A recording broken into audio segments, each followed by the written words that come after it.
It's a good thing. It's a good way. Can you believe it? It's October 23rd, and we are on day 23 of Etsy Shenanigans. This is your host. This is me, Beauty Bubble, coming here from to you on YouTube. And what we want to do is make sure that our mic is working, number one. Number one, run of show. Can you see us and can you hear us? So let's make sure that that is actually what is happening. And I know my mic is on, so we're good there. We are live, been live for 35 seconds. Today, we are going to pretty much just kind of run through the news generally, and then I'm going to be reading or start the dry read of the lawsuit. And I've already gone through it. There's a lot of it that pronunciations and that sort of thing that, being that I'm not a lawyer, some things we don't really understand. For example, there's a big part of this that I have no idea why it's filed in the state that it's filed in. But I guess there are certain rules. They can file in certain states. I've seen lawsuits filed in Washington state where you're kind of like, why would they do it in Washington? And so perhaps this state is a little faster to hear cases. It's possible, but those things I don't know about. But it is important that we do know about what is happening with Etsy on a daily basis and what is going on out there in the real world. When we get our shops up and going, we tend to, from what I can tell, you become very, focused because there's a tremendous amount of work that you have to do on the daily, and it's kind of hard to keep up with what's actually happening outside unless you are a stockholder, unless you are work in the legal field or in e-commerce directly, perhaps on the technology side. So this is why we go through what isn't as exciting as some of the other clickbaity stuff. It's just the news as it is, as I see it out there in the real world. So Etsy today closed at $62.08, down 3.06%. However, in after hours, it was able to pick up a few cents, actually 32 cents off of the 196 loss, to go into after hours and close at 62.40. So in after hours, the volume for the day was 2,315,000 plus shares, and the close was 51,443,000 shares. 51,443 shares, I should say. So if you want to have an idea of the weekly range, the last 52 weeks, the low was 56.60. So we're at 62.40. Well, that's what they'll open up, and pre-market will open up at 62.40 to $102.81. Now, of course, I did go over to Twitter, and there's someone that's very clever over at Twitter, actually, that has done a schematic, a chart schematic, and I want to scroll up to it so that you can see it. And don't get too dizzy while I do this, because I can't remember how many clicks it is up above. But they did a pre-pandemic, the highs, and what's called, for me, the other side of the hockey stick. And those are the prices that we're involved in right now. But here it is right here. But they did cover Zoom, Moderna, Etsy, Peloton, DocuSign, and Wayfair. So if you can see the charts in the little box, I know I'm not presenting my streams so that you can see everything too super well, but you can basically see what the intention of the chart is, and the big question, who will survive? Each one of these names is on a major struggle bus, and there are a couple things that I could say as you're looking at prices like this, is that for them to not announce that they are no longer in a growth phase, but maybe they're in an accumulation phase, where they are accumulating better tech, accumulating higher quality employees, accumulating a long range viewpoint, because none of these companies expected this, and none of them believed maybe that they would go on the what's called have to trade on the other side. And so here they are. And the problem is that the other side, as it relates to the left side, when growth was just so at a snail's pace, that's where they're going back into that trough of just development, slow growth, development, and doing all the things that I just mentioned, except for they're having to do it a bit of Benjamin Button style. And none of the people that were on the far left of the chart are there now. There are Etsy. We have heard of a few people that have been there from the beginning, and God bless them, really. But there are some great people that have left that were at the beginning, and so that isn't what you know that it's going to happen. You just you don't realize how difficult it is to replace great people in your business. It's very hard to do. So that is how the stock ended up. On the news cycle, it's really not all that great, and that's why we're going to go to the Bluey versus Etsy lawsuit. When you go into the news, we have a day ago was the eBay versus Etsy stock, which is a better investment. CNBC covered 4 days ago, Etsy is trying to recreate pandemic era sales. Here's why it's having trouble. So that's just on the general Google Etsy news. But if you go to FinViz, V-I-Z, finviz.com, and you may want to, even if you're not interested in the market, you may want to check it out, because it gives quite a few visuals of what's happening with the market generally. It may just help you understand a few things. You do not have to be a trader or investor to enjoy all the financial visualizations that are available to you on FinViz. So when you go to Etsy, you find out that it is in a consumer cyclical internet retail USA under the NASDAQ. And then below that, it gives you all of the fundamentals.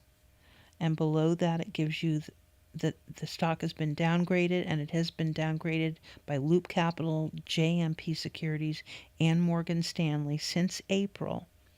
If you go back further to January, it did have a reiterated and then a downgrade by Goldman in January. So very hold to sell.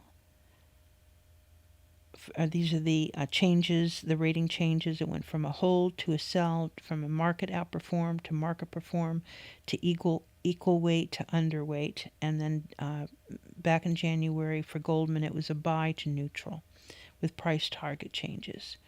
But below that, all of that wonderful stuff, you will have news that will go back for a very long time. So today, for GuruFocus.com, insider sale, director Andy Ballard sells shares of Etsy. So we could go and look up the financial documents and find out how many shares and so forth if you did not want to go into GuruFocus.com.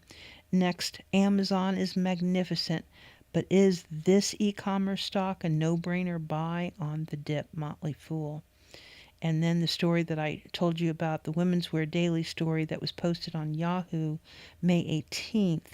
New York PD is investigating death of Brooklyn accessories designer. And you can see all of the other stories. So it's kind of a not a too crazy day. Today, only one article is being posted over at FinViz, and then Lazy Days articles inside of Amazon.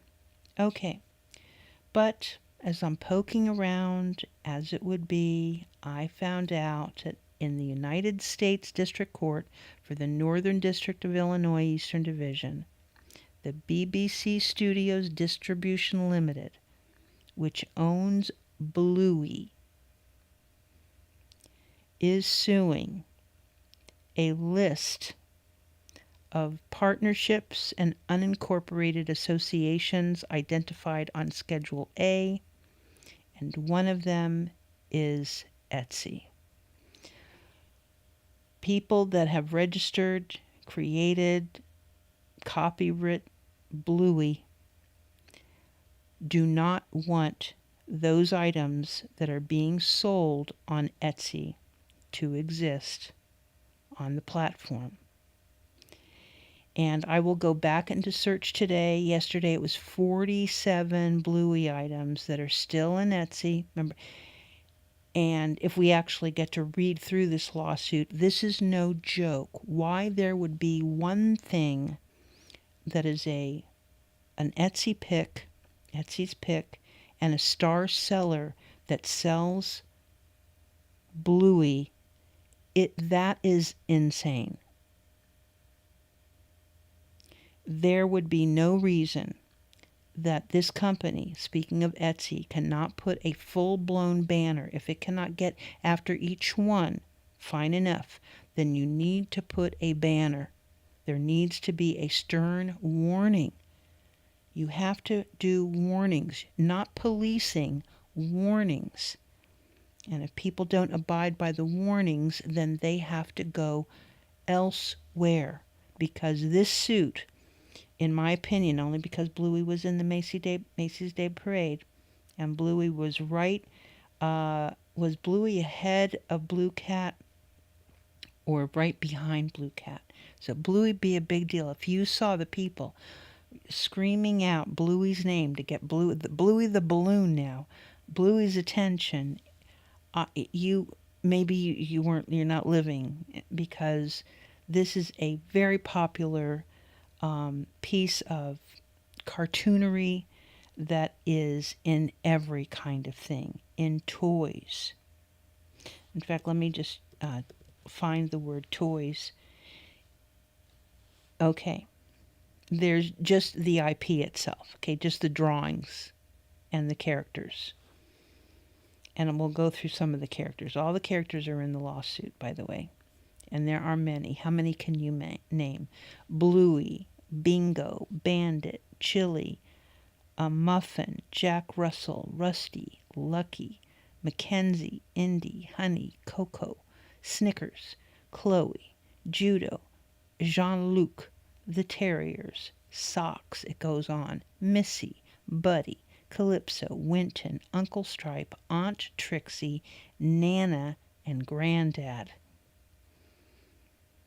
So there are DVDs, video games, toys, such as play sets, figurines, board games, stuffed toys, household items, such as bathroom products, kitchenware, and bed linens, and clothing, collectively called the Bluey products. The brand itself, I'm reading from the lawsuit now, the Bluey brand has become a global success that resonates with children worldwide. And Bluey products are among the most recognizable in the world. Bluey products are distributed and sold to consumers through retailers throughout the United States, including authorized retailers in Illinois, such as Target, Kmart, and Walmart. Okay, those are the authorized retailers. Remember, Target, Kmart, and Walmart. Ain't no Etsy mentioned in paragraph 8. Paragraph 9. Long before defendants' acts described herein, Bluey launched the Bluey television show and its related line of Bluey products bearing its now famous Bluey marks and Bluey copyrighted work. Paragraph 10. Bluey has continuously sold products under the Bluey marks. As a result of this use, strong common law trademark rights have amassed in the Bluey trademarks. Bluey's use of these marks has also built substantial goodwill in and to the Bluey trademarks. The Bluey trademarks are famous marks and invaluable assets of Bluey. Bluey products typically include at least one of the registered Bluey trademarks and or Bluey copyrighted work. And below that, they give us the Bluey trademark and Bluey the main man Bluey. Bluey, be serious. Okay, what we probably really need to do is make sure we are live and all of that is working really well. But I'm going to go over to YouTube right now before I go any further with this and make sure that we are good and good and good. And yep, we're live. And let me make sure that we can just hear ourselves. And that's right, I can't hear myself because I have my mic in. But I'm pretty sure you guys can hear me. Okay. And because we're over on eBay, let's see here. Let's see. Okay, let's go ahead and get rid of that, and I'll get back into here. And there we go. Okay. Paragraph 12. That has more to do with the trademarks and the specific laws. Paragraph 13, same thing, except for now we're getting into the plaintiff manufactures the products itself or contracts with others, how the products came to be. And 15, about the initial launch, some more historical points. Bluey 16, Bluey has expended substantial time, money, and other resources in advertising and promoting, etc., etc. 17 deals with genuine Bluey products are sold only through authorized retail channels and are recognized by the public as being exclusively associated with the Bluey brand. Now listen, Etsy, you are not mentioned in paragraph 17. Get Bluey off of Etsy. 18 has to do with the registered copyright and all of the copyright registration numbers and so forth. 19 has to do with exclusive rights that have been granted. 20 has to do with the website and the .tv. Now here we go with the defendants. Okay, we need to hold on here. Paragraph 21. So are we ready kind of for this? You guys ready? Yep. We ready. See, wouldn't it be nice to have a little voice? Let me see here, let me see here, let me see here. I mean, I shouldn't doubt myself. I really should. I'm going to just keep on going. The defendants. Paragraph 21. Defendants are individuals and business entities of unknown makeup who own and or operate one or more of the e-commerce stores under at least the seller aliases identified on Schedule A. Schedule A was not attached to this PDF, by the way. However, Etsy is mentioned in the body of the lawsuit. And or other seller aliases not yet known to plaintiff. So they're leaving the door open if there are others. On information and belief, defendants reside and or operate in the People's Republic of China or other foreign jurisdictions with lax trademark enforcement systems or redistribute products from the same or similar sources in those locations. Defendants have the capacity to be sued pursuant to the Federal Rule of Civil Procedure 17B. 17B. Paragraph 22. On information and belief, defendants either individually or jointly operate one or more e-commerce stores under the seller aliases listed in Schedule A, attached here too. Tactics used by defendants to conceal their identities and the full scope of their operation make it virtually impossible for plaintiff to learn defendants' true identities and the exact interworking of their counterfeit network.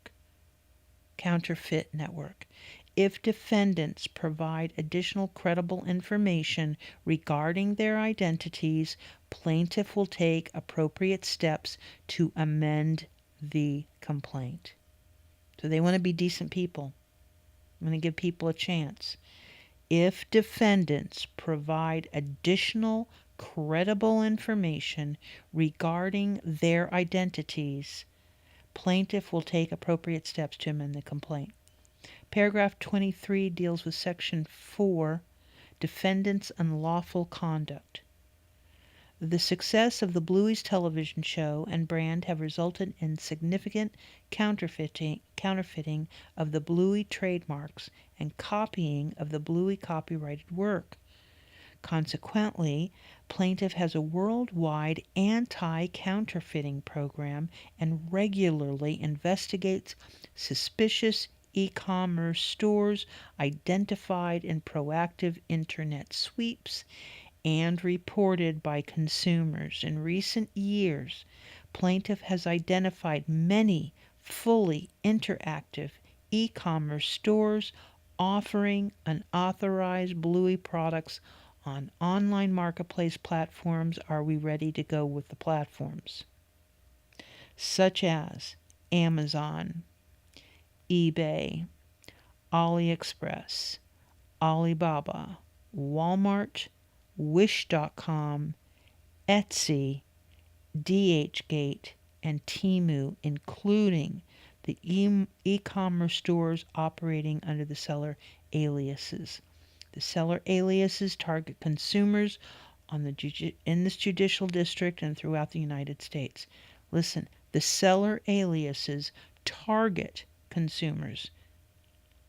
According to the U.S. Customs and Border Protection, made over 27,000 seizures of goods with intellectual property right violations totaling over $3.3 billion, an increase of $2.0 billion from 2022. And then they cite where it comes from, the intellectual property right seizure statistics, fiscal year 2021. From U.S. Customs and Border Protection, etc. So I'm just going to stop there. We're at page 11 of 21 pages. This is case number 124CV02206, filed January, February, March 18th, 2024.